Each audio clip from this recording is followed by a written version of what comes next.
Hablemos de la estrategia antiinflacionaria y de la política económica en el país. Raimundo Tenorio, profesor emérito del TEC de Monterrey, gracias por estos minutos. ¿Cómo estás? Buenas tardes, Magda, a tus órdenes y gracias por la invitación. Oye, si te parece, vamos a empezar por un balance general y vamos a ponerlo de la siguiente manera. ¿Cuáles son los aciertos y los desaciertos que ha tenido hasta este momento la política económica del país, la política implementada por el presidente Andrés Manuel López Obrador? Bueno, Magda, una aclaración. La política económica se compone de la parte de política fiscal y política monetaria.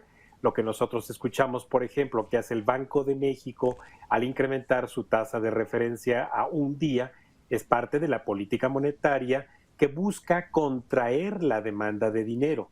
Y al haber menos dinero en la economía porque se encarece su precio, habría de suponerse que convertimos esa demanda de crédito en menores recursos en las tarjetas de crédito, menores solicitudes de crédito de parte de las empresas para su operación cotidiana y con ello eventualmente pueden bajarse los precios por una menor demanda de los bienes que se consumen con ese dinero. Esa es la parte de la política monetaria.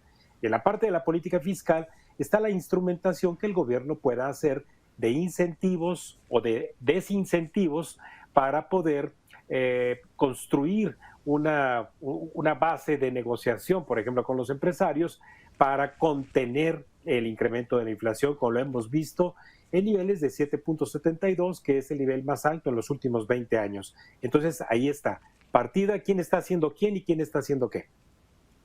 Muy bien, qué bueno que nos haces esa aclaración porque entonces hay que irnos a la siguiente parte. La semana pasada, bueno, ya hace un poco más de una semana veíamos esta firma que hizo el gobierno federal con el sector empresarial en donde se plantea la posibilidad de contener un poco el incremento en los costos, de congelarlos hasta cierto punto, esto a fin de poder estabilizar los precios y evitar que se sigan disparando. 24 productos que integran o forman parte de la canasta básica.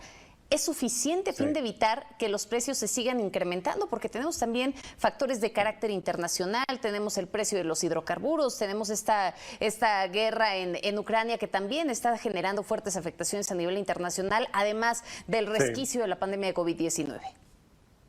Sí, así es, Magda. Mira, el pasado 4 de mayo se convocó por parte del gobierno a las principales centrales empresariales para que pudieran poner sobre la mesa pues acciones, tanto de carácter empresarial como del gobierno, para poder contribuir a contener los precios. Solamente que para también ponerlo sobre la mesa, el Índice Nacional de Precios al Consumidor, que mide el incremento de los precios todos los días y que se reporta cada 15 días, se compone de 299 productos genéricos. La canasta de consumo mínimo del propio INEGI, de esos 299 son 176.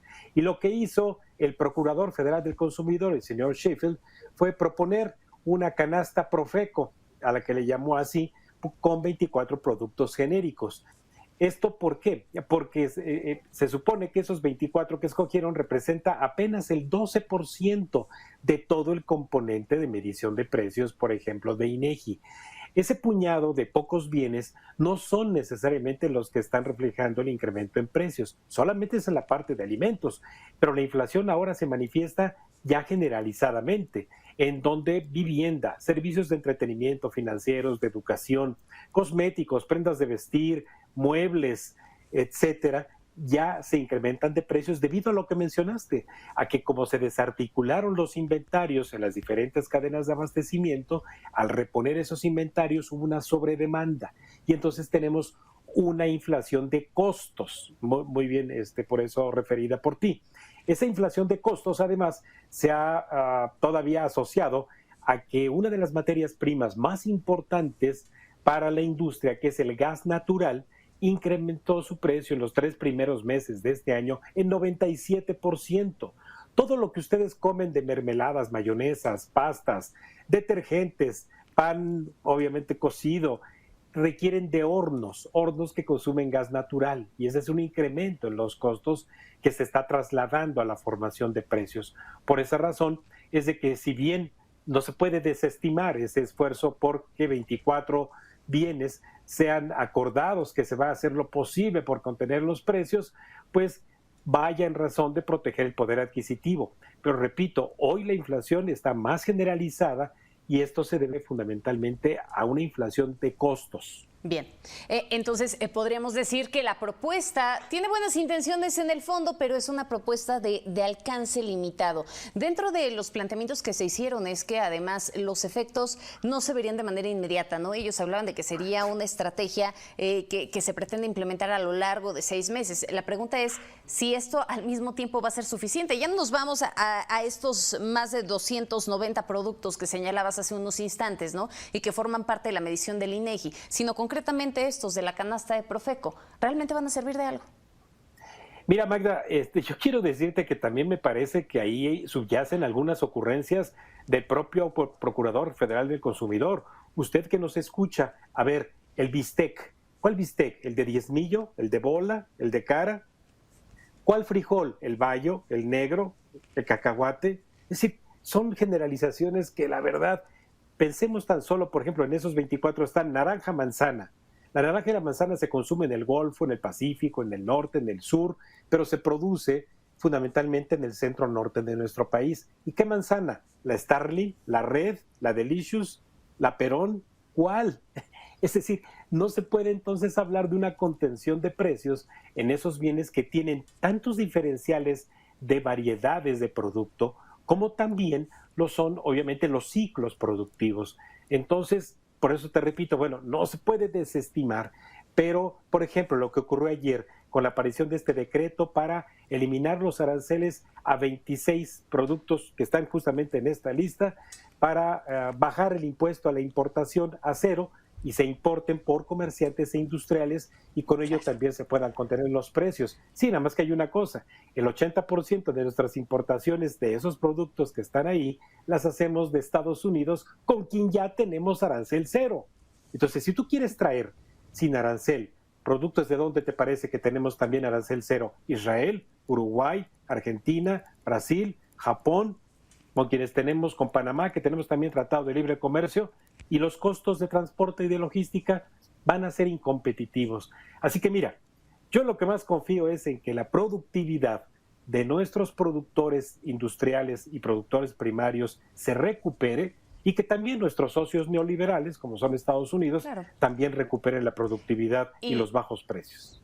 Y que a todo esto, Raimundo, podríamos sumar la poca capacidad que se va a tener realmente para poder verificar que no se estén incrementando los precios, ¿no? Si ya de por sí es muy ambiguo la forma en la que se está planteando y muy poco específico, bueno, no me quiero imaginar cómo le va a hacer Profeco para que le salgan mil brazos y no termine pues cayendo en lo mismo, ¿no? Solamente se hacen señalamientos de quién está haciendo el pasado de rosca, pero pues no están aplicando nada, para emplear los términos del propio Ricardo Sheffield.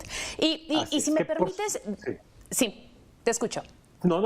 Y que, por cierto, ese lenguaje coloquial que utiliza Ricardo Sheffield, lo veremos en 2 semanas, acusando de gandallas y pasados de lanza y no sé qué tantas palabras raras utiliza para acusar justamente a quienes están vendiendo productos diferentes a precios diferentes.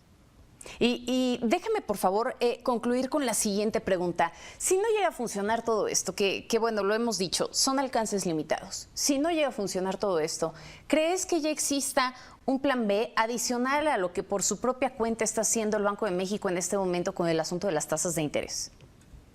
Mira, cualquier cosa se le puede ocurrir a este gobierno y entre ellas incluso sí declarar el control de precios, pero me parece que afortunadamente sería la última carta que pondría el gobierno sobre la mesa.